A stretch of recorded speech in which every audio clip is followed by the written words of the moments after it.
Les personnes riches méritent-ils de l'être? Pouvons-nous survivre le capitalisme tardif? Et pouvons-nous trouver de l'espoir dans un système capitaliste?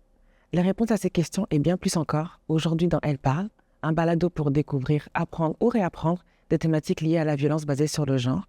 Je suis votre animatrice, Karen Ouassé, et aujourd'hui elle parle de patriarcat et capitalisme avec Marie-Pascale Lafrenière.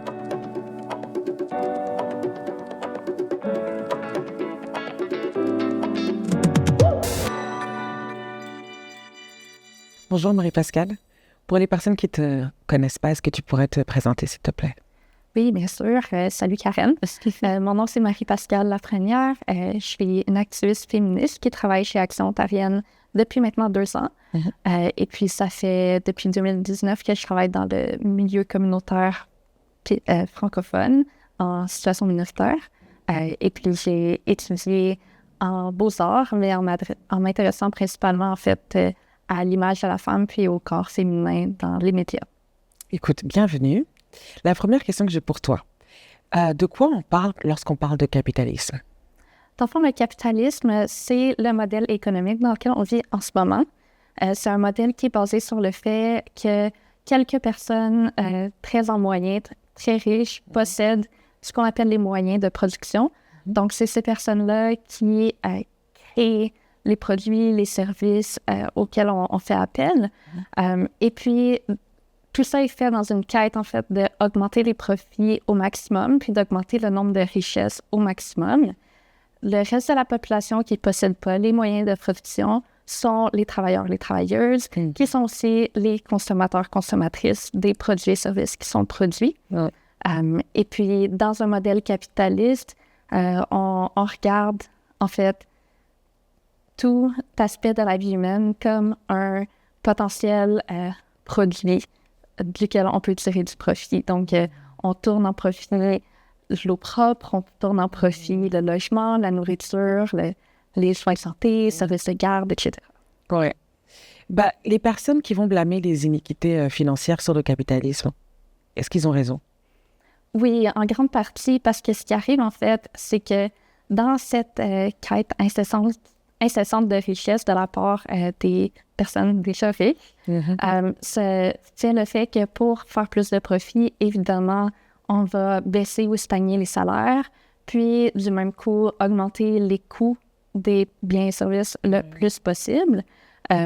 Puis d'un autre revers, je ne sais pas si revers c'est un mot honnêtement, mais d'un autre coup, on va aussi faire des produits de qualité de moins en moindre parce que ça permet premièrement de faire plus de profit sur le produit, mais aussi de s'assurer que les gens vont en racheter plusieurs fois.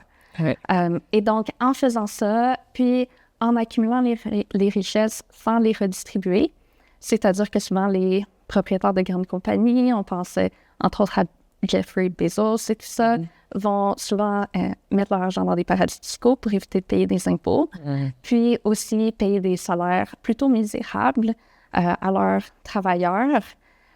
Ça fait qu'il y a de moins en moins d'argent qui est en circulation parce que c'est accumulé par les mêmes personnes. Donc, en ayant moins d'argent en circulation, il y a moins de richesse dans la société et donc l'écart entre les riches et les pauvres s'agrandit de plus en plus. C'est ce qui fait, entre autres, qu'on entend beaucoup parler dernièrement de dispersion de la classe moyenne parce que, en fait, les riches accumulent toutes ces richesses-là, puis les pauvres sont de plus en plus pauvres. Justement, dans cette dynamique-là de riches-pauvres, si on a une personne qui est riche, qui dit, écoute, qui dit à la personne qui est pauvre, écoute, pour avoir plus d'argent, il faut plus travailler. Qu'est-ce que tu en penses de cette philosophie? En fait, c'est pas tant par rapport à ce que j'en pense, mais vraiment, il y a des études qui ont été faites sur le sujet. J'en pense à une qui a été faite au Royaume-Uni en 2023, qui s'intéressait justement à la question de est-ce que c'est vrai qu'en travaillant plus fort, en retroussant nos manches, on peut passer de la pauvreté à un certain niveau d'aisance ou même d'un certain niveau d'aisance à la richesse? Non. En fait, de moins en moins, ce qu'on appelle ce mouvement-là de classe économique, qu'on appelle la mobilité sociale, c'est en baisse constamment depuis la Deuxième Guerre mondiale, malgré un taux d'éducation qui est croissant. Donc, en fait, ce qui a été remarqué, puis à ce point-ci, je fais appel à une étude qui a été faite au Canada en 2021, c'est que le déterminant principal de mobilité sociale, c'est la richesse des parents. Plus le salaire des parents est élevé, plus que les personnes ont des chances de continuer à monter dans l'échelle sociale. Mais si les parents sont déjà peu nantis, vivent déjà dans la précarité ou la pauvreté, les personnes, leurs descendants ont très peu de chances de changer de classe sociale. Ouais. Puis, je voudrais aussi souligner que cette assumption, en fait, que travailler fort égale de faire plus d'argent, ça mérite, en fait, parce que ça sous-entend vraiment que les méga riches méritent d'être méga riches. Ouais. Donc, quelqu'un peut travailler suffisamment fort dans sa vie pour mériter d'être multimillionnaire, milliardaire, multimilliardaire. Puis, ça sous-entend aussi que les plus pauvres méritent leur pauvreté parce qu'ils ne travaillent pas assez. Oui. Puis ça, je trouve ça complètement insultant. Parce que si je regarde, par exemple, un parent monoparental qui travaille à temps plein, qui travaille peut-être même 2 emplois, qui fait toutes les tâches domestiques, qui prend soin de ses enfants, quelqu'un vient me dire que cette personne-là mérite de vivre dans la précarité financière parce qu'elle ne travaille pas assez fort. Je trouve ça très moralement questionnable. Définitivement. Et autre que l'argent, est-ce qu'il y a d'autres parties de notre vie, de nos vies en tant qu'humains, dont le capitalisme touche? Oui, tout à fait. Je pense que culturellement, ça a beaucoup d'impact. Une chose que je remarque, en fait, c'est que dans un système capitaliste, on est poussé vraiment vers la compétitivité entre nous, puis évidemment l'individualisme, c'est-à-dire que on va vouloir s'associer premièrement aux personnes qu'on perçoit comme ayant du succès, donc les personnes qui sont bien nanties, et puis du coup rejeter les personnes qui sont dans le besoin, comme quoi ils méritent d'être dans le besoin, comme quoi on veut être différent d'eux, on ne peut pas s'associer avec ces personnes-là, et puis ça c'est toxique, c'est tellement anti-solidaire, anti-pouvoir collectif, puis c'est fait par exprès. Si on se rendait compte en fait, si on adoptait ces valeurs-là de pouvoir collectif puis de solidarité, le capitalisme ne fonctionnerait pas aussi bien. Évidemment. Je trouve aussi qu'on ressent beaucoup le capitalisme dans l'éducation. J'étais complètement alarmée. Ça fait à peu près 2-3 semaines que je voyais une de mes anciennes collègues de l'université quitter l'université pour laquelle elle travaille parce que la direction leur a demandé d'adopter un modèle de service à la clientèle. Puis ça, pour moi, c'est tellement un échec de la société puis un effet du capitalisme que de voir les universités comme des biens et services, de voir les étudiants comme des clients, parce que non seulement ça crée cette barrière à l'éducation où est-ce que seulement les personnes qui ont les moyens peuvent y accéder, mais aussi en voulant adopter une position de service à la clientèle, on nuit à la liberté académique, on nuit à la qualité de l'éducation. On veut faire plaisir plutôt que d'éduquer, puis ça, pour moi, c'est extrêmement problématique. On voit la même chose au niveau du système de santé, où est-ce qu'encore une fois, on parle de moins en moins de patients et de plus en plus de clients. Donc, le capitalisme, ça se montre dans toutes les parties de notre société. Puis, je ne pourrais pas parler de ça sans parler aussi de l'impact environnemental. Parce que le capitalisme ne pose pas la question de comment est-ce qu'on peut faire durer les ressources naturelles dans la pérennité pour les prochaines générations. Le capitalisme pose la question comment est-ce que je peux utiliser ces ressources-là le plus rapidement, le plus efficacement pour faire le plus de profit possible avant que quelqu'un d'autre le fasse. Puis on le voit de plus en plus, puis on le voit constamment les effets que ça fait sur l'environnement que d'utiliser ça comme une ressource infinie, puis une ressource sur laquelle on peut faire du profit plutôt que d'essayer d'en prendre soin. Et dis-moi, Marie-Pascale, pour les personnes qui parlent de late stage capitalism, ou plutôt de capitalisme tardif, de quoi elles parlent? Donc, dans le fond, c'est ce qui arrive quand le capitalisme est permis de continuer pendant trop longtemps. Je parlais à la question précédente des personnes très riches qui accumulent les ressources puis qui ne les redistribuent pas. ça crée une situation où est-ce que non seulement la plupart des grandes entreprises deviennent des monopoles ou des conglomérats, en tout cas, qui possèdent la plupart des services. Puis, bien, on peut penser, entre autres, à Google, à Amazon, à la famille Weston au Canada, qui possèdent la plupart des épiceries, la plupart des pharmacies maintenant. Donc, ça tue les côtés positifs initiaux du capitalisme où est-ce qu'on disait « Ah, ça va encourager les gens à se lancer en affaires » puis tout ça. Mais là, maintenant, toutes les petites et moyennes entreprises se font écraser presque instantanément par les grandes entreprises. Et puis, ça crée aussi cette situation où est-ce que les salaires sont tellement bas, les produits sont tellement chers que la plupart des personnes, en fait, la classe ouvrière, a plus les moyens de se payer les produits. On voyait il y a quelques années dans les médias, souvent les milléniaux se faire blâmer pour ça. Ah, les milléniaux vont plus au restaurant. Les milléniaux achètent plus de maisons. Les milléniaux achètent plus de diamants. Ben, faut pas s'en surprendre. On n'a pas les moyens. Donc, éventuellement, ça va mener à un échec du système complètement parce que c'est vraiment le fun pour l'instant, comme accumuler tout cet argent-là pour les riches, blablabla, puis des records de profit, mais le moment où est-ce qu'il n'y aura plus personne pour acheter leurs produits, plus personne pour payer leurs services, ce sera un échec du système. Typiquement.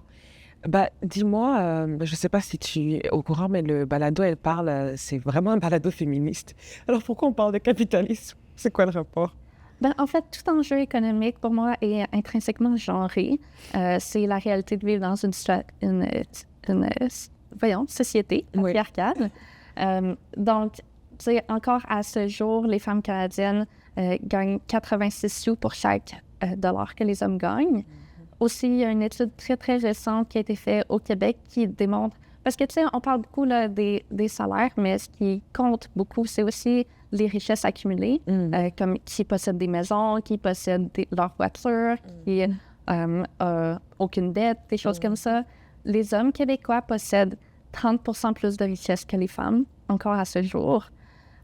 Donc, tu sais, quand on parle de capitalisme, c'est des réalités qui frappent beaucoup plus durement les femmes, beaucoup plus durement les personnes de la diversité de genre.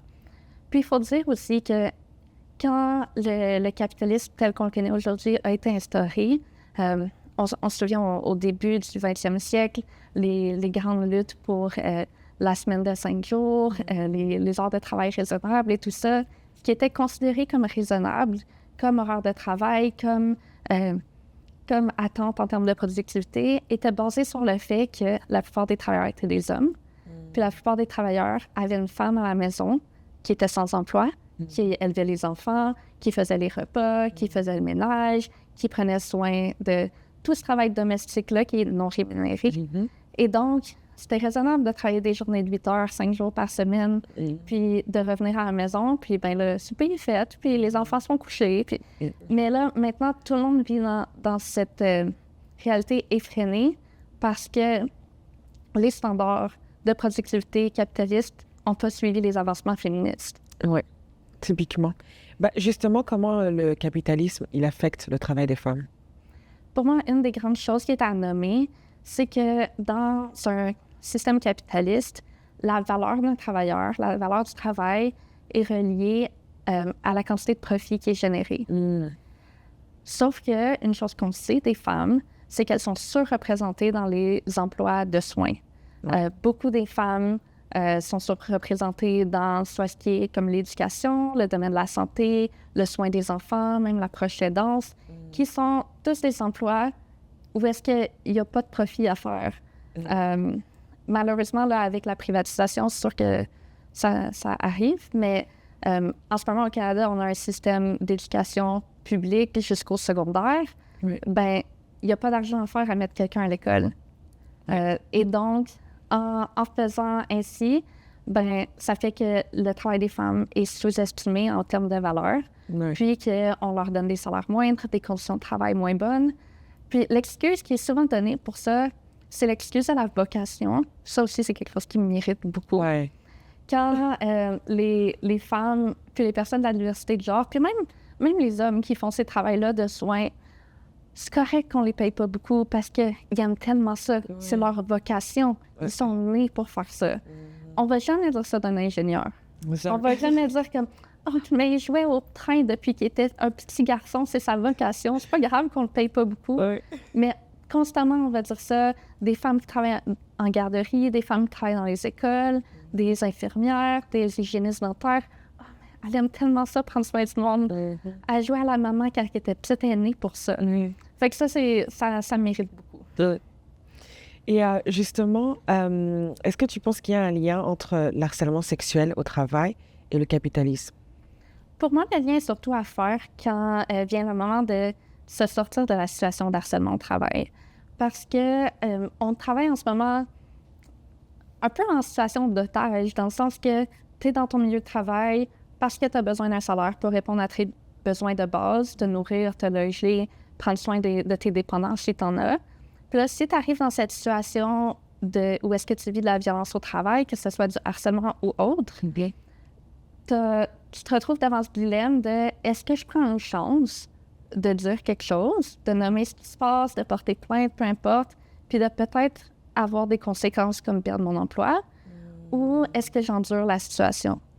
Puis ça, c'est particulièrement vrai pour les travailleuses qui ont un statut d'immigration qui est précaire, ou les personnes qui ont des dépendants, parce que là, la conséquence, c'est pas juste de peut-être vivre dans la précarité financière pour un petit moment, ça peut être aussi d'être obligé de quitter le pays, être obligé de perdre la garde de tes enfants, des choses comme ça. Donc, c'est des décisions qui sont extrêmement difficiles à prendre. Ouais.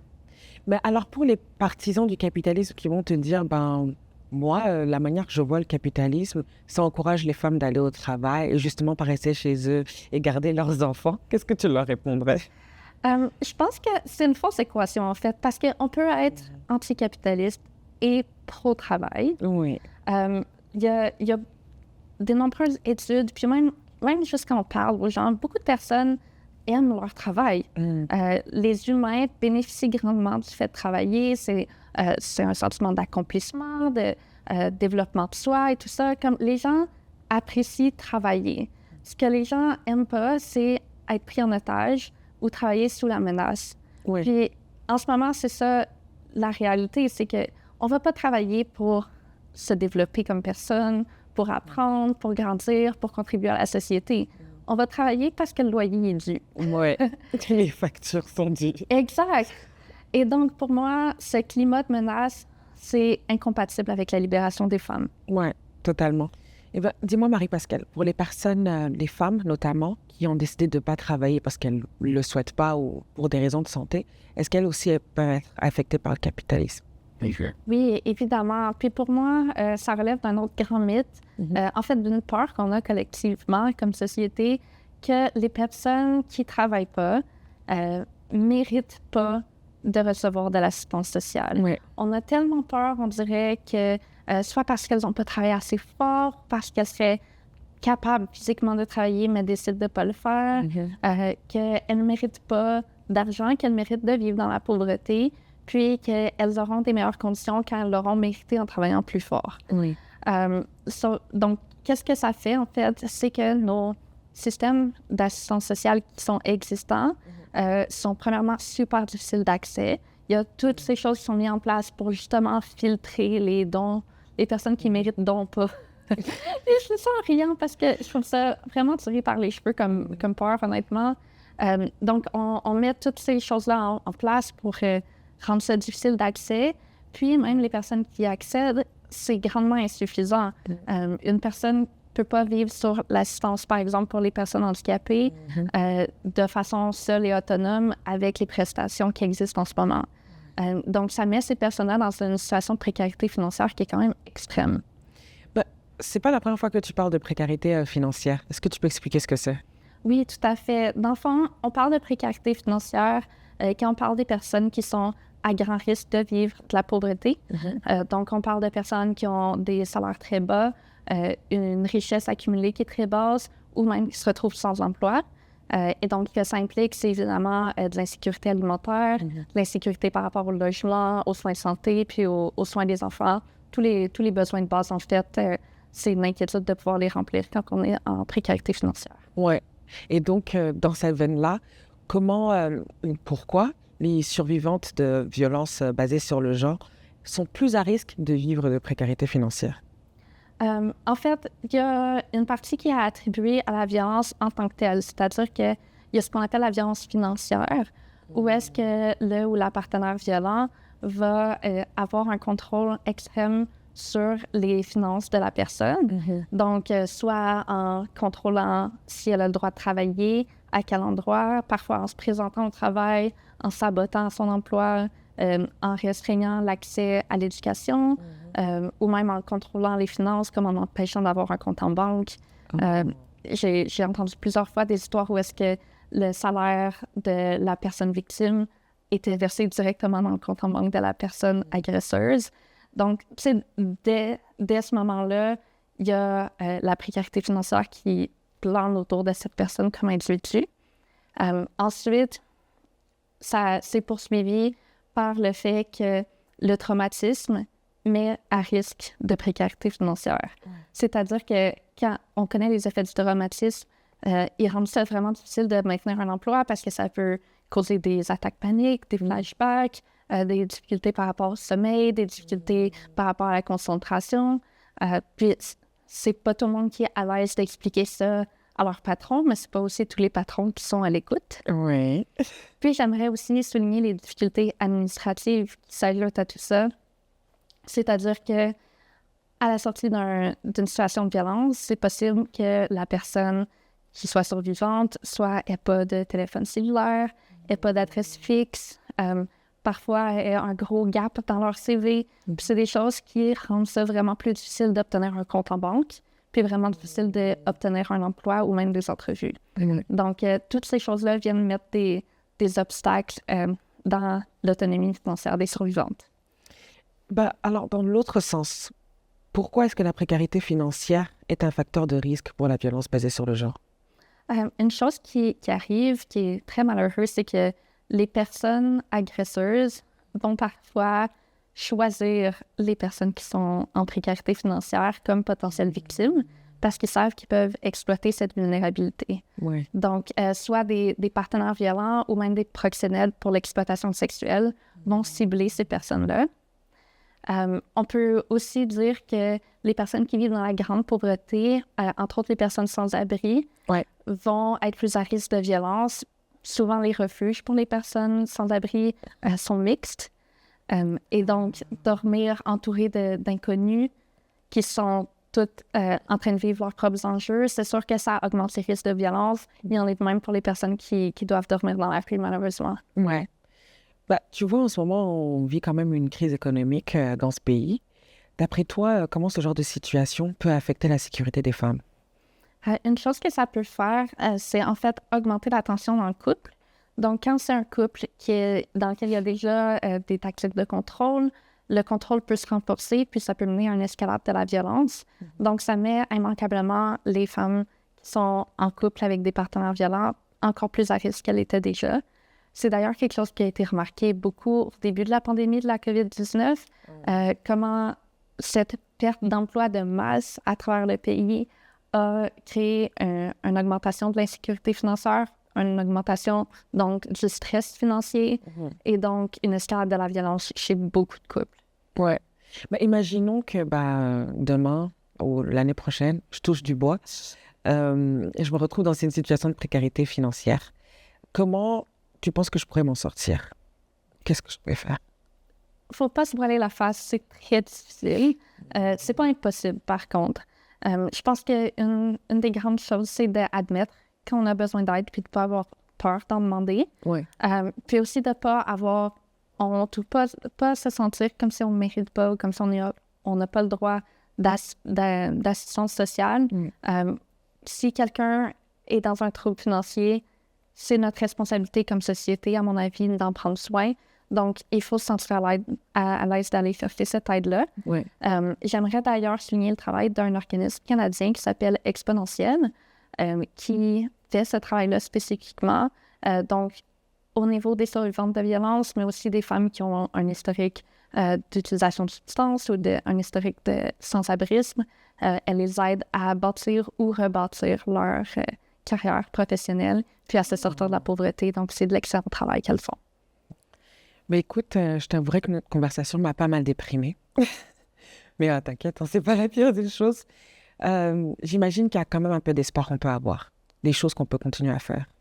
Oui, ben c'est sûr que le capitalisme, ça semble comme cette grosse chose qu'on peut pas défaire, mais il y a des petites actions à plus petite échelle qu'on peut faire pour renverser la balance puis essayer de mettre de l'avant d'autres types de systèmes économiques. Oui. Je pense entre autres à encourager l'économie locale, l'économie circulaire, aussi supporter des initiatives sociales comme celle du revenu minimum de base. Donc, de s'assurer que chaque personne ait le revenu pour répondre à ses besoins de base. Puis ça contribue également à défaire cette situation d'otage dont on parlait plus tôt. J'ai aussi envie de te lire une citation, donc je vais reprendre le clipboard. Mais en fait, c'est une citation de l'autrice américaine et environnementaliste Ursula Le Guin. Ça va comme si « Nous vivons dans le capitalisme, son pouvoir semble inévitable.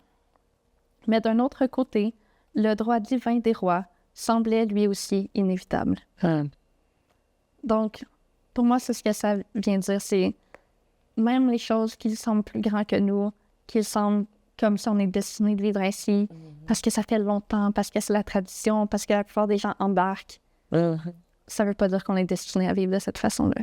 Je suis totalement d'accord avec toi. Eh bien, merci Marie-Pascale pour ton expertise et ton partage. Ça a été grandement apprécié. Merci à toi. Merci à Marie-Pascale pour son partage et son expertise. Si vous avez besoin de plus d'informations, vous pouvez toujours consulter le site d'actionontarienne.ca. Nous remercions aussi les studios de Live Stream Junkies dans lesquels nous enregistrons aujourd'hui. Et merci de nous avoir écoutés et regardés.